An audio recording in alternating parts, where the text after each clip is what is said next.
And we'll say again, welcome, bienvenue, Jilasi Kwe. My name is Jill Van Horn. I'm the network manager with Food for All New Brunswick, and I'm so pleased to welcome you to the first episode in a webinar series that we're presenting on the theme, Eating for Climate. So before we begin, I do want to acknowledge that New Brunswick covers the traditional and ancestral lands of the Wolastoqey, the Passamaquoddy, and the Mi'kmaq peoples. And in New Brunswick, we are governed by the peace and friendship treaties established between the Crown and the Wabanaki Confederacy tribes. So we use acknowledgements of land and of relationships, not simply as given introductions during our events, but we really hope that these can spark action and further learning for us all as treaty people to understand the relationships in the land on which we live. And not just here in New Brunswick, but abroad as well. And so with that, I'm really so pleased that many of you in our Zoom room today will be the first to know that Food for All New Brunswick is currently developing the Eater's Guide to Climate Action. This guide is dedicated to uncovering how food and its impacts on climate change have negative impacts on climate change, but also how food can be a real positive lever for change, for mitigating climate change. So we're really happy to be able to delve into some of these issues a little more deeply through our webinar series. And again, this will live on our YouTube channel for posterity's sake, and so that you folks can go back to it or share it with friends and family as you please. And so, as many of us know, climate change is indeed the most critical issue that we face here in New Brunswick and as a global community. And when we talk about climate change, food is often left out of that conversation, even though it has a real power to engage us in positive change. We may not all be in a position to install solar panels or drive an electric vehicle, but we are all eaters.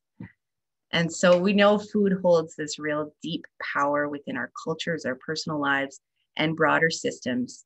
It can bring us together. It's an expression of cultural identity. It connects us to the land on which we live and work. And it can also be a source of conflict and concern. And so currently our global food systems and the way that food is produced has a real impact on climate change, how it's produced, how it's controlled, how it's distributed. But our food systems, again, can be part of the big solutions that we need to make change. And so we are hosting this info session with Food Rescue at Second Harvest today to talk about food waste. And before I move us over to our presenter, one note, and I hope that this isn't too striking, is very striking, that the world as it is, we produce more than 1.5 times enough food to feed everyone on the planet. And the Food and Agricultural Organization of the United Nations tells us that if food loss and food waste were a country, it would be the 3rd largest emitter of greenhouse gas emissions in the world. So very striking information. It makes this issue feel so vastly unmanageable in so many ways. And we don't want to feel powerless. And so today we're kicking off our webinar series with this info session with Second Harvest and FoodRescue.ca to understand what this means in Canada and within our communities, and help us unpack and tease out both some of these issues and possible shifts that we can make. And so with that, I'd like to give a little introduction to Second Harvest. It's Canada's largest food rescue charity with a dual mission of environmental protection and hunger relief. Their vision is no waste, no hunger. And while we know that food insecurity cannot be resolved simply by redistributing food waste, an issue that is so purely socioeconomically based, cannot be solved with actual food, we do know that it can really alleviate some of these big issues. So Second Harvest has also published a really comprehensive report on food waste in Canada. It's called the Avoidable Crisis of Food Waste, the Roadmap, which within it, among other things, includes the story of loss from field to fork about the tomato. So this research is noted as a world first in the way that it measures various items. It's a very comprehensive report, and we're pleased to be able to share a little bit more information from that with you today. BouffeRécup.ca is a new online platform available to New Brunswick organizations and groups that helps to redistribute unsold and surplus food donations and put it to good use in our communities. And so with that, I would be so pleased to introduce our speaker, Mike Hardy. He is Second Harvest Head of Operations in the Maritimes. And Mike has called Fredericton, New Brunswick home for the past almost 5 years, I believe. And he really recently joined the Second Harvest team just in this past year. So in his role, Mike oversees the delivery of food and funding through Second Harvest programming in New Brunswick, Nova Scotia, and Prince Edward Island. And he also works to onboard local businesses to BouffeRécup.ca. And one quick note here, we've had some technical difficulties with our sharing of slides. We wanted to provide both sharing in English and French of the slides, but because of our issue, we'll have Mike presenting his slides in English. And I'll also ask Madison if she can share the French copy of the presentation in the chat box. It is a Google document if you're able to click on that and follow along. We'll also share out both versions to this group after this presentation is complete. And so with that, Mike, over to you. Great, thanks, Jill. Just gonna make sure that this cooperates because there was a little additional tech issue. Can you see the presentation okay, Jill? Not yet. And have you shared your screen down at the bottom? The wonders of technology.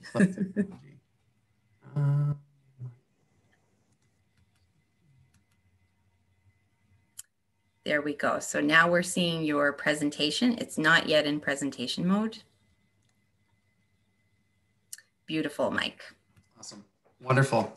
Thank you, Jill. And thank you to the rest of the Food for All New Brunswick team for the opportunity to speak here today. And thank you to each and every one of you for taking the time to be here. As she's mentioned, my name is Mike Hardy. I'm the head of operations for Second Harvest in the Maritimes. This is a great opportunity being a part of the Eating for Climate series here with Food for All New Brunswick. As in my past positions, I've actually worked in climate change mitigation planning. So it's a bit of a meeting of the worlds for me here today. As Jill mentioned, Second Harvest is Canada's largest food rescue charity, working with businesses from throughout the supply chain to rescue and redirect good unsold food that is waste simply because it is the easiest way for businesses often to take care of it. So what we try to do is to really facilitate and create an easy and efficient method of redirecting that. So it is actually simpler to do that rather than simply landfilling it. As she mentioned, we have a dual mission with Second Harvest of environmental protection by preventing surplus food from going to landfill and decomposing and releasing methane, which is a major driver of climate change, and food security by using this food to facilitate greater access to healthy, affordable food in our communities. Some of the programming that we offer specifically out here in New Brunswick and during a pandemic, a lot of us have seen, a lot of our programming now is strictly online. We offer e-learning courses, webinars, training and education opportunities from everything from food safety to food waste reduction in the home and everywhere in between. These opportunities are available either on our website or through our social media platforms. And if you're interested, I highly recommend also following Laurie Nickel, our CEO, who has a wealth of knowledge and really great insights in this area. Just recently, she has been named one of the 25 most influential women in Canada. One of my primary role with the organization is actually in food and funding distribution. As Jill has mentioned, food either through our BouffeRécup.ca platform, which I'll elaborate on in a little bit, but also we have some opportunities when it's offline as we refer. So sometimes we're contacted with surplus food and we do our best to broker that when available An example of this in my second week actually was contacted by a farmer in Nova Scotia that had some surplus eggs, that he had some hens that laid before he had anticipated, and he had a surplus stock and was wondering if I could help him find a home for them. So we definitely work in that, and we almost always say, absolutely, we can help. I will address the funding quickly. We do currently have a funding opportunity available through some emergency funding in the federal government. Full information on that is available on our website. And I believe it is even a link in the chat right now. I can address some questions at the end if you're interested in learning more, but those questions can also be directed directly to our funding group. I'd first like to start with some of the research and the research that Jill mentioned at the beginning. The Avoidable Crisis for Food Waste, which was conducted in partnership with the Value Chain Management International, VCMI, and Dr. Martin Gooch, and some of our academic and corporate partners as well. This research was the first of its kind that has captured primary data from across the food supply chain using standardized measurements as a way to try to illustrate where food waste occurs at all stages throughout the supply chain. The full technical report and the roadmap that Jill has mentioned are both available on our website, and I believe are also a link in the chat as well. Some of the major takeaways from this report: 58% of all of the food that is produced in Canada on an annual basis is lost or wasted. That represents about 35.5 million metric tons of food each year, with the greatest contributor to that being the processing sector at about 12.14 million metric tons. But also a number that struck me when I first reviewed this document was the household and the commitment that comes from that, and that is 5.14 million metric tons. Where we put our focus predominantly is on the second number that you see on your screen, the 32% of that food that is wasted, or 11.2 million metric tons, is completely lost unnecessarily. This is good food that could be redirected into communities across the country, but is wasted simply because it's simpler to do that than to work. Businesses have limited resources and time, so that's where we try to step in and address that surplus. The surplus obviously has major impacts, not just socially and economically, but also on our environment. Some stats from those impacts specifically: the value of the recoverable food loss each year is nearly $50 billion annually.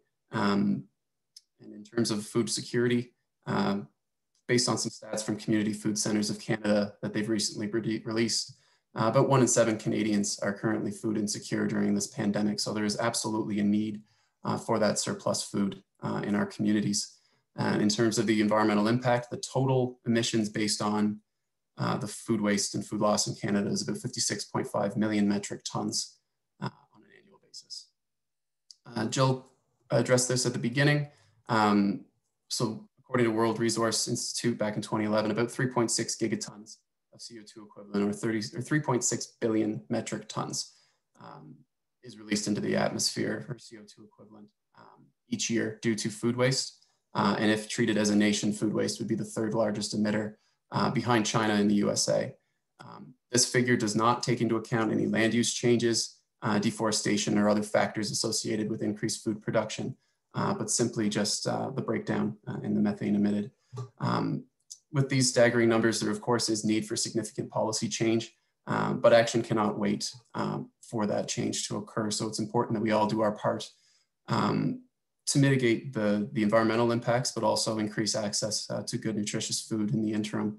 No one organization can address this on our own. We certainly do a lot of great work in terms of trying to address this issue, but there are so many other organizations out there doing great work to try to mitigate food waste, from local gleaning groups from around the country, even a group here from Nova Scotia, Outcast Foods, that actually takes ugly produce and turns it to powder that it can last longer and be used.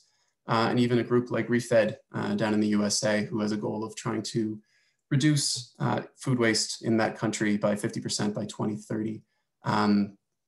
It's certainly an avoidable crisis of food waste, but certainly not one that's going to be easy to solve, and it will take each and every one of us to do our part. In terms of second harvest, impact here in New Brunswick, and I know that there are probably some people from even Prince Edward Island or Nova Scotia and even outside of that. So this data will be specific to New Brunswick. If you are interested in knowing what we're doing in your area and the impacts we've had, you can either ask at the end. I do have that data available, at least for this region. And if you're outside of that region, I can put you in contact with our representative that can share that information with you. So as was mentioned, I'm still pretty new to Second Harvest, starting just back in late October. But our impact here in New Brunswick started long before that, back in spring of 2020, when we received some funding through AAFC and the federal government, as well as a charity partner of ours, the Sprout Foundation, to provide money in terms of funding, as well as some gift cards. So in total, through those two programs here in New Brunswick, we contributed about $875,000 in funding to 107 organizations in 16 communities across New Brunswick. Another program that we were able to execute with some federal funding again was the Surplus Food Rescue Program, where we actually worked with distributors from around the country to purchase their surplus food that wasn't being purchased by restaurants and other retail locations to be distributed throughout the country. This was a huge logistical undertaking and I believe was executed very well. And certainly found some obstacles along the way, the best story of which was waiting for ice roads to freeze up north so that we could deliver to some remote locations up north. Here in New Brunswick, through that program, we contributed almost 45,000 pounds of food to New Brunswick not-for-profits. But the work that we'll be doing here in New Brunswick moving forward will be done predominantly through our BouffeRécup.ca platform. This platform works as a matchmaker. The joke since I started has been that we are the eHarmony of food. So I will not be going out to businesses and collecting the food and delivering it, but rather we serve as that matchmaker. So we want to connect the donors that have the food with the organizations that can use it. This platform is totally free, both for donors and for not-for-profit partners, and is available on a web platform as well as a mobile app. And in particular here in New Brunswick, the great news is with our new edition of the platform that is being developed with our partners at Redbit and our technology group, not only will it fix some of the issues that were with the first iteration, but it also will be fully bilingual, which is tremendous news in Canada's only bilingual province. My goal here today, without getting too far into the details of it, just in the interest of time, we'll be showing you how a donation will go from start to finish, from the donor through to the completion of it from the not-for-profit partner. So here is what it serves essentially as your homepage. This is the donor's view that you're seeing here before you. If you are a donor or if you're a not-for-profit that's interested in signing up, please contact me. Either my phone number and my email will be available at the end and may even be in the chat. I can't see it right now, but it may already be there. We can set up a more in-depth demo and even walk you through how to become a member of the platform. So this is the dashboard that shows all of your key performance indicators, whether that be meals provided, value, food donated, pounds of GHG averted, number of donations, nonprofits helped, as well as your donation volume over time and by food category. This dashboard is automatically updated as donations are completed by the not-for-profit in the exchange. So there's no time spent on data management. There's no time fighting with spreadsheets, which is someone coming from data mitigation is a welcomed sight for me, and I'm sure for many of your others of you here today. We also have the reporting tab there on the left-hand side where you can go in. What this dashboard shows is a 12-month snapshot. You can use that reporting tab to section that off by quarter or by category or whatever time period or category you want to identify. I'll only point out a few other things here. As I mentioned, it will be bilingual. It's not quite, I don't know if we have the slides available in French currently, but you do have the French option there at the bottom on your left. This platform is not fully launched as of right now, but by the time it is officially launched, it will be fully translated. I should mention that what you see here before you is the updated version, the new beta edition of the platform, which can be found at beta.foodrescue.ca. You can also still sign in using the previous iteration at foodrescue.ca until we have fully launched it. The other thing that I will point out before we move forward is the need help option there at the top right. That will connect you directly with our help desk staff, and Pat and Emily are terrific and have many years of experience and are very knowledgeable about the platform. So if it's a tech issue that you're running into or anything of that nature, they're happy to assist. And of course I can be available as well, but certainly if it's tech, they are the go-to for that. With that, we will go into the donate food green button there at the top to progress forward. You do have two separate options when you want to post a donation as a donor. Both are great in different circumstances. A recurring donation, which we won't go through today, we'll keep it with a single donation for this example. But recurring is great if you find yourself with surplus on a regular basis. If you're a bakery or if you're a butcher or even a grocery store, recurring donations are often great. You can set them for once a week, twice a week. Even some of our larger partners have done it every single day that they make food available through a recurring donation. You can set it up once and it recurs automatically. Whereas with a single donation, maybe you're a business that doesn't have surplus as often. Maybe you're a restaurant or a catering group, and you just want to post when you have it. So if you are on the platform, when that situation arises, maybe it's only every month or every 2 months, you can just use this as a tool when that situation arises. So you're not having to then call around to see if there's a group in the area that can take it. I should say that they are not exclusive of one another. You can have a recurring donation set up and still go in if you find yourself with a significant amount of surplus, that you want to move quickly. You can still go in and select single. So with that, we will go through with the single donation. The next step will be identifying exactly what you have and the weight, a rough estimate of a weight that you have available. So whether it's produce, dairy, meat and fish, or so on down the line. And there's a second slide with other options here that I'll go to in a moment. We just ask for the weight as closely as you can estimate so that we can track. This will help track your dashboard information once it's complete for both the not-for-profit and for the donor. But it also gives indication to that not-for-profit that will be coming to pick it up. If it's 20 pounds, maybe they only need one person in a car. If it's 200 or more, just for example, maybe they want to send a second staffer or volunteer, as well as maybe a larger vehicle. Here are the other categories. The only category here that I'll point out is the non-food option at the bottom. This won't reflect in your dashboard for meals provided or your GHG, but especially during a pandemic, things like hand sanitizer and personal protective equipment. If you do find yourself with a surplus as a food business, these are very valuable for many not-for-profits that are trying to deliver meals in the community to make sure that they can do so successfully and safely. Some of the categories that we do not rescue through this platform based on our terms and conditions, any food that's been plated or served to a customer. If buffets are still a thing, that would be an example of this. Prepared food that have been in the temperature danger zone for more than 2 hours. Food items containing alcohol or medical ingredients, any food has a broken seal or has been opened, or sushi are all examples of things that we wouldn't rescue through this platform. Going quickly because I see the time is running away from us here a little bit. This is another area where you can shed some information on some more details about that food.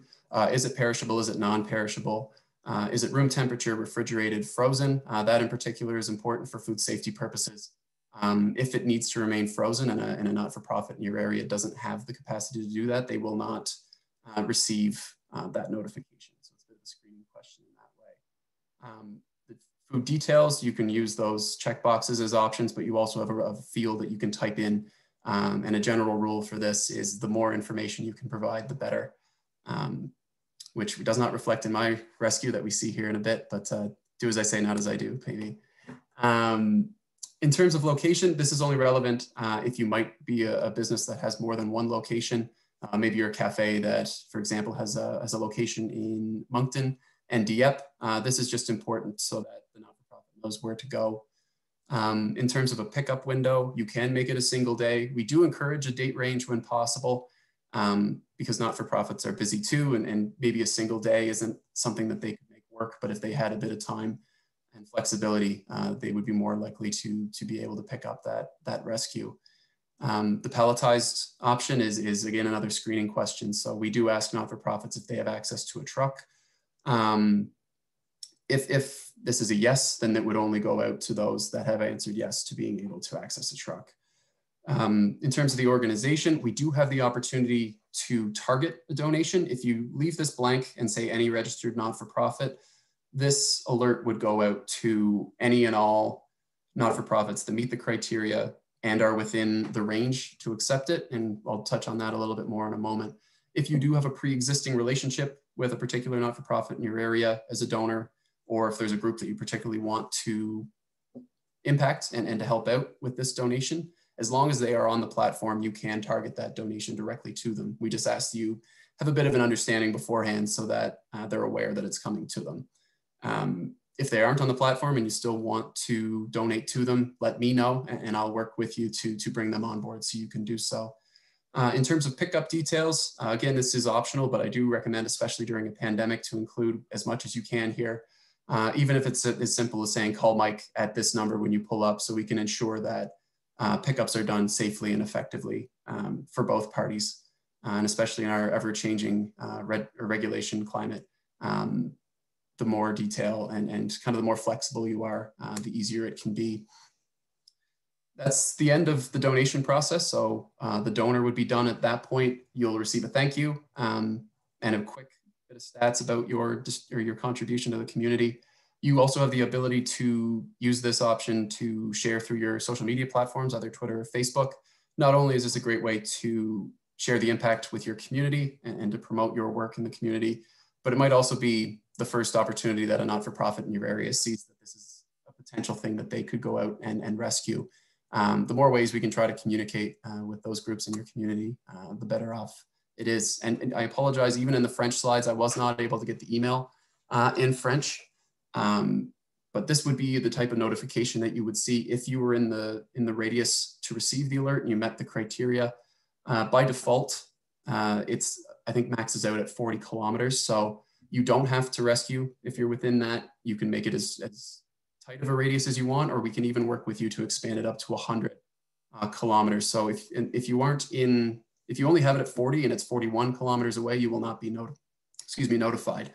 And by no means, if you expand it to 100, do you have to feel obligated to travel that far. You can pick and choose which of those rescues apply best to your programming. And there's absolutely no commitment to rescue. Before I jump ahead, you can see some of the basic information. If you see that as something you would like to rescue, you can click on the donation number there, or you can simply log into your account.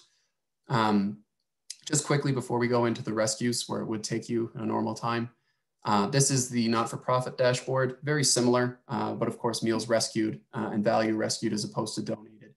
And again, this is auto-populated as soon as you hit complete on a donation that you've recovered. But if we go into rescues, you'll see there's the available, my rescues, complete, canceled. Available is where you want to go if there is, to see what is still available out in your region. You can see a little bit more info there. And by clicking on that, you can go into the final. But just very quickly before we move ahead, if you have received it, and I'll elaborate on this in a second, the completed tab is where you would go in and you have the opportunity to rate your pickup and as well as mark it as complete.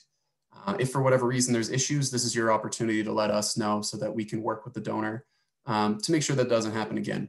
Our terms and conditions lay out very strictly what can and can't be donated and what state it should be. So for whatever reason you're unhappy with what you picked up, that's your opportunity to let us know so we can address it and it doesn't occur in the future. But if we're still interested in this particular available rescue, we would go in to get all of the details. And as I mentioned, under additional details, I didn't do a great job of elaborating there. If possible, I would prefer to elaborate a little bit more and provide additional detail. But as the nonprofit, if you're still interested, you can scroll to the bottom of this page and click to claim it, and at which point you can go and pick it up from that location. That's the end of that. Jill, how am I doing for time? We're great, I think, Mike. We'll have a few minutes for Q&A, and I just wanted to note there your your sound is going out, and it's happened a little more at the end here. So okay. I'll maybe put a finger up if that happens again, so you can see.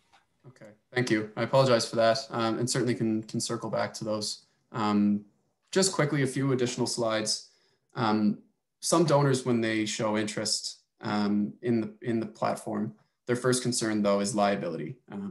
They don't want to be held liable if anything happens down the line with their food donation. Our terms and conditions definitely lay out a system where the donor can feel good and the not-for-profit can feel good about the food that is being rescued and it's being done in a safe manner. But also each province and territory has legislation in place to protect charitable donors.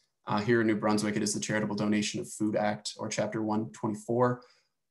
It has language that's a little bit different from the other regulations in the region, but essentially the takeaway from all of them are, as long as there's no severe negligence shown by the donor and there's no intent to injure, typically you are covered from liability in those cases.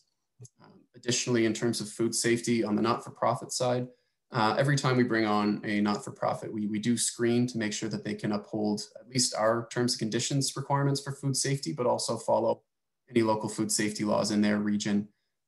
Specifically, in the interest of time, I'll jump to specifically that if they are food inspected, we ask for that information or just some basic info about the freezers, refrigeration, and things of that nature, but also that they have at least one staff or volunteer on hand with safe food handling during their operations. If this is an issue for some groups, we can make codes available for the Can Train campus safe food handling course. That funding was provided by the Walmart Foundation. We do have a bit of a limited number, so if it is of interest to you, and that would be a barrier to joining, we can make that available to you, but we will eventually have to seek more funding for additional codes. So finally, just quickly before we enter the Q&A, so why become a food rescuer? It is free for both not-for-profit and donor partners. There's no requirement on either side. If you're a donor that just doesn't find themselves a surplus that often, you can still sign on, and it's a great tool to have for when those situations do arrive. You can receive food donations. By no means would this be the sole provider for any food program, but it is a great thing to have on hand in order to supplement the work that you do in terms of the rest of your food programming. And of course, access to reporting metrics. Our greenhouse gas calculator, is great for showing the positive environmental impact of your rescues, but also some would prefer to have the data for meals provided or financial contributions. These are great not only for board and funders on the not-for-profit side, but even as a donor, it's a great way to show your impact in the community and potentially draw some additional customers.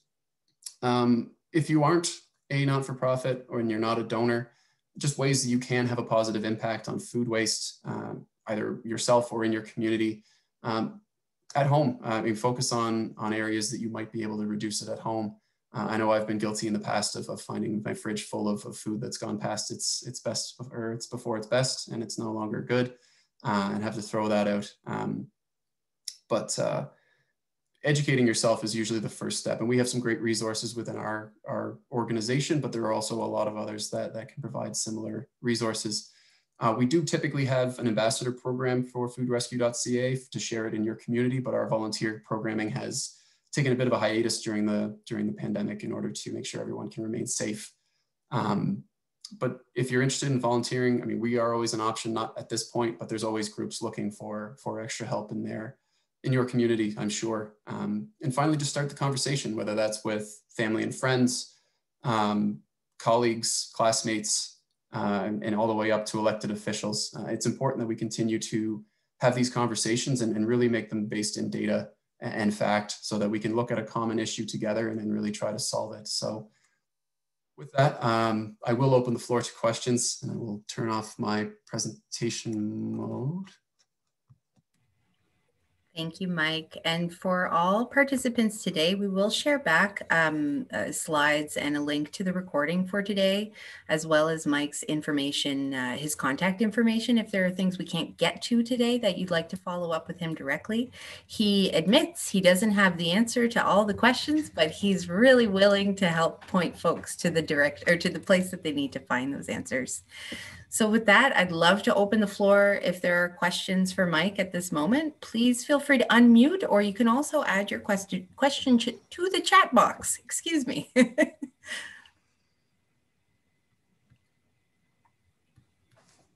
And so Tracy Wade, a large, best before date, she says, a large source of food waste, but how reasonable are these? Sure. Oh, am I? No, I'm good. Okay, sorry.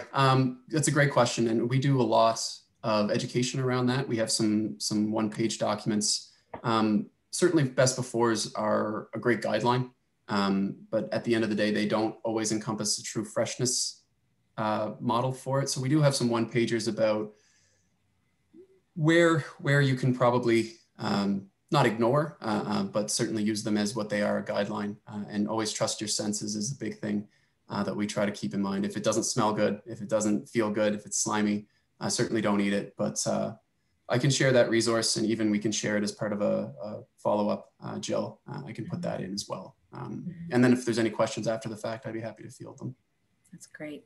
Thanks for that question, Tracy. And I guess it reminds me of it's not a nursery rhyme, but the rhyme, if in doubt, throw it out, with that relation to taste and smell. But one thing that I've realized is I'm not so knowledgeable on those topics. So I'm often Googling, how do I know if this thing, that's still before the best before, how do I know? And I'm sure we all are aware that the internet is our friend in that regard. Anyone else want to? Yes, Laura, did you want to unmute? Great. Yes. So my name is Laura Myers. I teach at Hampton High School, and I'm teaching an environmental science class right now. And there's a group that's going to talk about food waste in our school, and we want to put our food waste in the compost. So that's the reason why I joined in. But I wondered, our food basket, when they have extra food, they'll bring it to our school and they'll use it for our lunch program.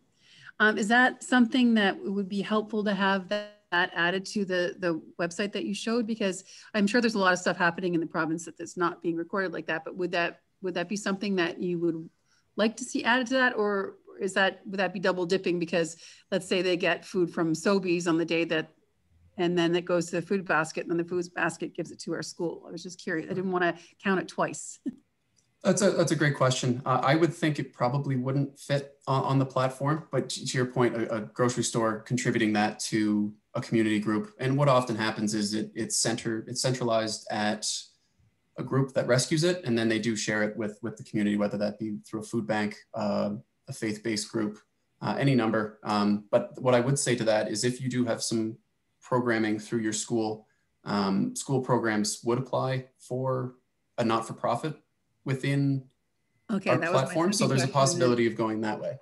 Okay, that was my second question too. So as far as the grant goes, so I'm looking at the grant for, I don't know where I put it right now. I was going to open it up. The grant for the Second Harvest Emergency Funding.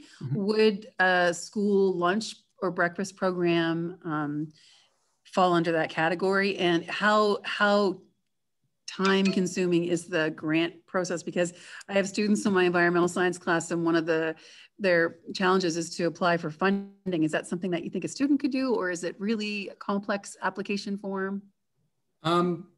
It's funny. I have a walkthrough of that as soon as we finish today. Might be best if we follow up on that potentially. Okay. I don't believe it's too labor intensive.